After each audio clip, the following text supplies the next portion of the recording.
that we're heading for Greek-style instability. Rationally, if we look at it, that Berlusconi was going to run should not come as a huge surprise. His likelihood of winning is very low. His party is polling around 15%.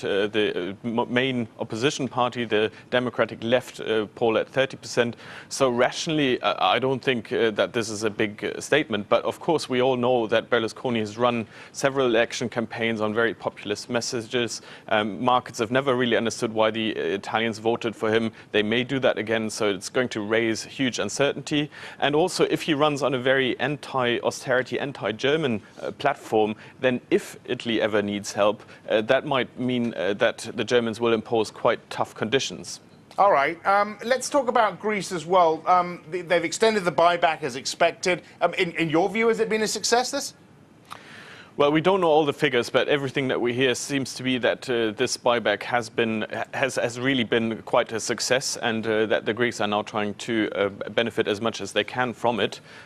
They've seemed to have managed to sell enough, to buy enough bonds to bring down the debt to GDP ratio, or the debt level, by about 20 billion euros. So they seem to be fulfilling the criterion for the release of the bailout money. So that seems to be taking the Greek issue off the agenda for now.